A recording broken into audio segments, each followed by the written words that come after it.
Hi everybody, it's Alisamurray here, hanging out today with my friend Stacey. Stacey, thank you so much for being here. Thank you. I'm so excited to be here. Yeah, we're having another Martini Talk, and we invite you to be a part of the conversation, and we're going to talk about all kinds of good stuff. Talk to me about what you've got your fingers in. You, like me, are a multi-entrepreneur, and you've got all kinds of good stuff going on.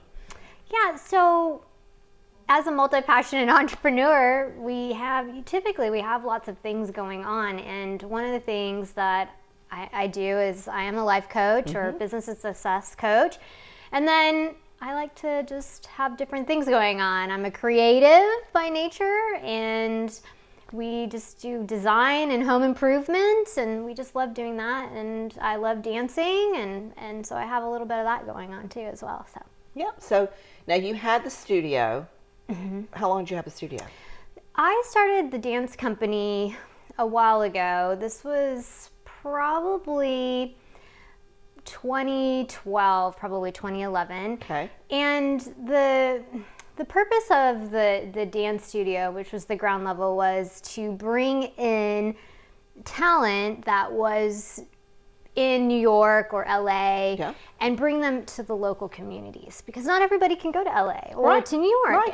I would bring in that talent that definitely were dancing with some of the, Justin Timberlake and Justin Bieber and those people, and they would come and they would teach all sorts of different types of dance. And so then you would be able to get an idea of what it was like, the lifestyle, and know if that was for you. And there was others that actually, through that process learned, and then they went to LA and they were able to live that dream. But I think it was just an opportunity for those who wouldn't be able to have that experience, get that experience in their hometowns. Yeah, and that's true, because really it is a big city kind of a deal. And everybody that's in small towns, or not us in Houston, obviously, we've got the ability to attract people. But I grew up in a little tiny town outside of Charlotte, North Carolina, and I danced ballet and point for 16 years and was in the dance company there. But, going to Charlotte was a big deal. Yeah. Raleigh was a bigger deal, but that's as big as it got. Yeah. So I love the fact that you love dance, and I love dance too. So that's another thing we have in common together. So talk about this life coaching thing. How is that progressing? What are your ideal clients? Who are you looking for? Kind of what is the person who you're really specifically trying to help and target? I think for me, it stemmed from the transition that I had. I think for many people who are making a transition, for me, I transitioned from a corporate career. Right. Over 20 years being in corporate. And what I found was that in taking the leap into entrepreneurship, or even a side hustle or something, can be vastly different. You have different skills that you've learned, but it's taking those skills and saying, now I have a dream, I have a passion, I want to serve in a different capacity, and what is that?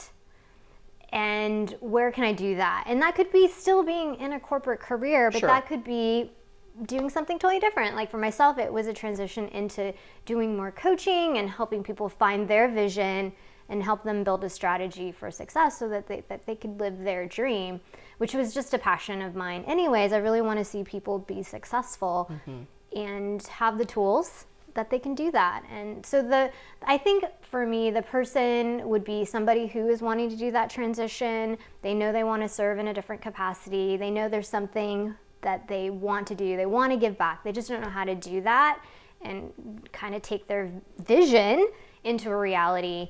And we help develop a system for them so that they can do that. That's cool. So over the course of the past year, all of us have been pivoting and moving around in different directions. And of course, all of my viewers know I've been a photographer for 22 years and real estate for 30, travel agent for about 7, and been a writer for 17.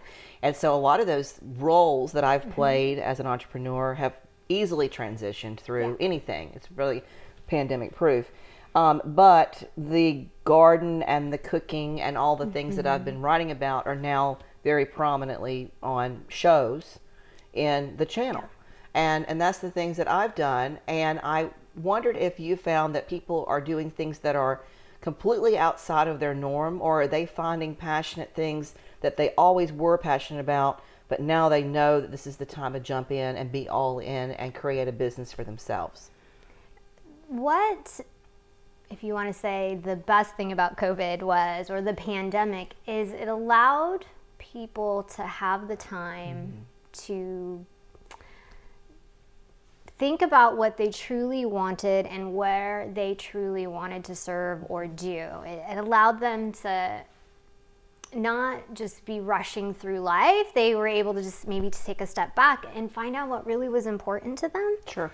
And then from there, that really helped them go, okay, well, this is how I want to show up, or this is what I want to do. Yeah. And then how do I do that? So it just was, it was like freeing almost. Really, in a scary time, it was still freeing. I know what you mean, though. It's still freeing. Stacey, I've talked to so many people, and this platform of Martini Talks is an opportunity for my people to share what they're doing, right? Because a lot of them are doing a whole different. Some of them are not doing that different. They're just pivoted a little bit, but they're more entrepreneurial than they are. They're no longer in Corporateville, right? And they're gratefully gone, which is really fun to see because I've never been in corporate, so I don't know what that even feels like. And I don't think that now at 51 is a good time to try that out. I think I'll stay put where I'm at, my little nest that I've created. But it's interesting to me. There's so many people that, and the other thing that's interesting, a lot of people come to me like you, and we do a lot of things that are similar, and they're searching. They're trying to figure out what that thing is that they want to do, and sometimes they just don't quite know what it is. And I don't know what you do, but what I do with my people is I start writing down almost like a think tank of all the things that they would do for free. Like, what do you love the most? What are the things that you would do for free? And I share with them, like, I'd shoot babies for free. I have not shot babies. Many of them I've shot for free. But over the past 22 years, even when I was beginning as a photographer, I loved it. Like, it was not something I was doing because I had to do it. I was doing it because I absolutely loved it. And I was good at it. And people really appreciated what I was giving them and the ability to connect with them. And, anybody can take a picture, but you can put 5 people in front of a baby and 5 cameras, and not one of them are going to be the same. And so there was a connection there. And so my connection now with people is to try to figure out what they most love and what then could be created that they could then make a living from that. And I'm sure that you're finding that that's very similar to what you're doing on your coaching side of stuff. Yeah, I think sometimes we don't allow, or we've suppressed sometimes that creative or inner self. And because of conditioning, I'll call it, sometimes we just don't allow that the opportunity to be creative and just see where it goes. Right. And I agree, like, finding out what you love or what you would do for free is a really good exercise. What do you just talk about to people in everyday life? Like, if you're in the grocery store and you had somebody in line and they had a question, you would offer some type of advice, right? And if you think about it and you're aware of it, you'll notice it's very similar a lot of the time. And then you think about it and you're like, oh, I've just always do that. Like, you always, you're a connector of people. You're able to connect people. Or you love drawing, or you like painting. You just never know where it is, but it's allowing yourself to explore it and see where it goes. And that's what this time has allowed us to do, is to take some of that creative time and to explore what we really want to be doing, and then finding out what it is. Right, and how to make it make money. And then figure out how to monetize it for sure. as well. Yeah. So that's the next thing for me at this point in the game, is I've got everything in place for all the things that I love and all the things that I want to give back to the world, and sharing that information with others. It's kind of like I was listening the other day to, I forgot what her name is, but it was a girl on Clubhouse, and she said, give them the recipe, not the ingredients. And when you get ready to coach them is when you give them the ingredients. But it's our job as people who are positive and uplifting and helping others to serve by showing them what the recipe looks like. But the nitty-gritty, deep down work that has to be done, that you do when you're coaching, is the ingredients. Here's the ingredients list. These are the things that you absolutely have to do. And it's a recipe. it's a recipe. I mean, if you think about it that way, which is odd because, you know, we've got the cooking channel. So there's that to pull that and parlay that in too. But now you're also doing construction and renovation, which is also near and dear to my heart, which I love. I've been in real estate for forever. I'm also a licensed realtor. And Brian and I are talking about maybe going down to Galveston and taking some houses and pulling them back to what they used to be and creating Airbnbs maybe, or renting them out. Some of the students down there at the Med Center, you know, it's a perfect spot to have a nice couple of rentals down there. And how's that going? Because the business is booming. As a realtor, I'll tell you, the market's tight. Yeah, I've always had a passion for, I grew up on a farm. So I think that's kind of where, you know, if something is broken, you know how to fix it. Or you figure out how to fix it. Right. It just is something. And when I just like going into spaces, and when you see something that has good bones, you're like, ooh, you know, the vision comes alive and you're like, ooh, I could do this and that. I know.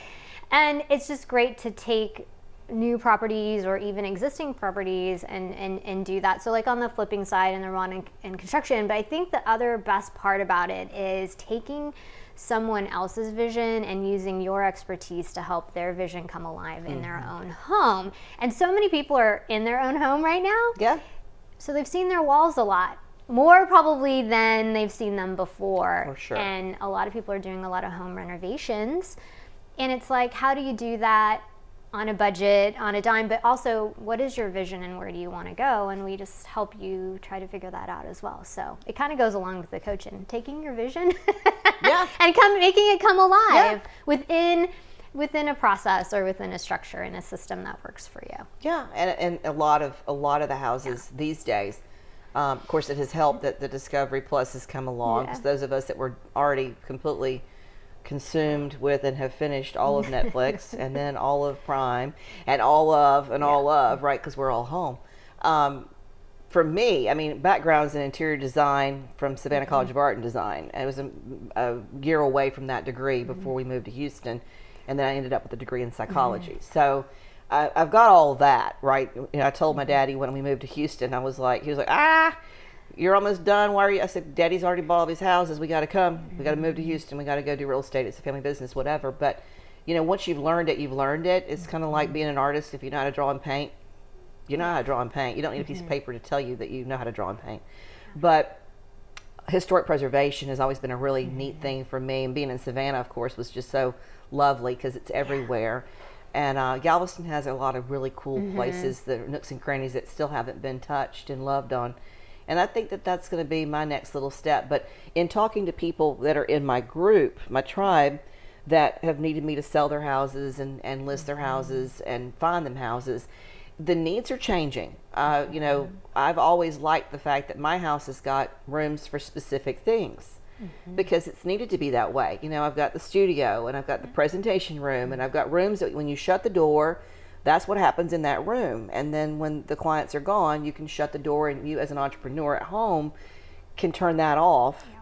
And when you have a big open plan and it's just massively chaotic trying to homeschool and cook and do your own work, it's just not a great floor plan. And a lot of people are trying to figure out how to box back in to rooms that are where they can shut the door and it be the specific space for them to do just that one thing or two things or whatever. And so have you found that to be the case with your renovations? People are trying to kind of rearrange? I think it has to do with a lot of folks are working from home now. And so a lot of their spaces is, how do I have a space that can be multi-purpose? Where it can kind of have, especially if you have one that is more of an open plan, how do I make it multi-purpose in such a way that it works for me? Because even though in Houston, most people are not back 100% yet, they're still doing a hybrid model. So how do we go from, you know, you're in work Monday, Wednesday, Friday, or Tuesday, Thursday, well, you have to have that mobile, and then, you know, the stress of like, okay, I have a home office, now I have a work office, and just making sure that you have that. How do you do that? Yet I don't maybe have the space for it, but how do I make it multi-purpose? And so I think that comes with the way that you can design it for them, that it is multi-purpose so that it can serve one way for 4 hours of the day and then flip it, and then it's something else for those, and designing it in such a way that works, and building in built-ins that are multifunctional, that serve multi-purposes. No, last night we were watching a show on Discovery. My favorite latest show is Rock the Block. I stumbled on that, and I'm digging that show like tremendously.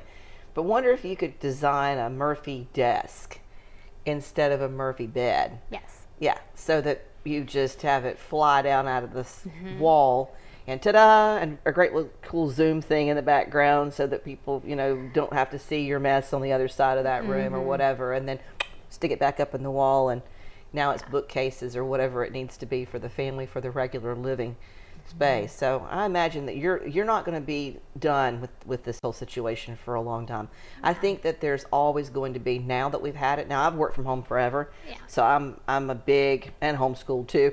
I'm a big proponent of the whole being at home thing. I've always just not understood the time that's wasted in the car. And people would say to me all these years, like, how did you get all this done? How did you get this done? And I said, because I don't leave my house. Whenever I have a client that's 20 minutes late, that's 20 more extra minutes that I got to go do something else. And then after everybody's gone, I'm already at home. I don't have to sit in traffic for 2 hours. Yeah. Right? So if you can get it figured out, and I hope that they do. I hope that people don't have to go back. I understand that there's people that need to like physically be in a space to be on. For those of us that are multiple entrepreneurs, we just don't. No. We don't. We don't even understand it. Like, it's really hard to even comprehend it, because we work where we are on multiple things all the time. And that's just our nature as entrepreneurs. But I think that there'll be, from here on out, maybe a different way of work. I know that my sister's in corporate in Houston, and she's now back full time. And she's not digging it, but it is what it is. Like, it's oil and gas, and those that are in oil and gas still are lucky to have a job in oil and gas.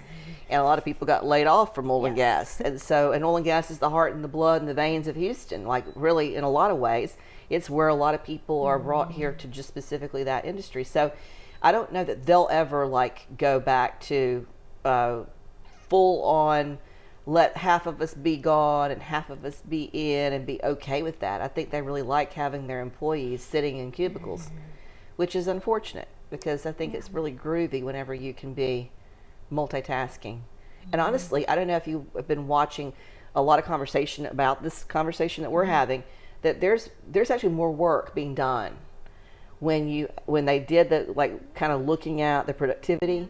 Their employees that are working from home are actually working more hours. And they're actually telling their employees that they need to take off and get away from the computer. So there's that problem that we've often had. I'm sure you've experienced that, because when you do have your own company, it's hard to turn it off, right? It really is hard. I have an app on my watch and on my phone that tells me how much I've spent on the screen, which normally you'd have for a child, but I actually have it for myself, because I want to monitor just how much time am I doing this. I have enough I have to do to post for the businesses, but am I just sitting on there and scrolling for no reason? I'm like eating popcorn or whatever, to kind of monitor that a tad bit and rein it in a little bit, so that there's less time just wasted with that. But I don't know. It'll be interesting to see. You and I have to come back together again in another 6 months to a year and see where your coaching is. Mine is full of entrepreneurs that are just brimming excited about getting out of corporate America. They're not going to go back. They don't want to go back. And I think yours is probably the same. Yeah. I mean, I was in corporate for 20 years, and I think allowing myself to make a choice into really what I wanted to do was important. It's also a leap of faith in taking that, because when you work corporate America, you do have that consistency. You have a team. You kind of know what you're supposed to be doing. As an entrepreneur and moving into your own business, you are the only person. You're the CEO, the accountant, the marketing person. You are also the coach or whatever services that you're providing, and that definitely is a different structure that you have to like sort of work around, and also a mindset change as well for that. And I think what people see is that being able to do things on your own time, when you want to do it, where you want to do it, and how you want to do it, is liberating. Yeah, because honestly, it's very liberating. Honestly, I mean, we were talking about this not that long ago, I mean, what we've got going on now, I could do from anywhere.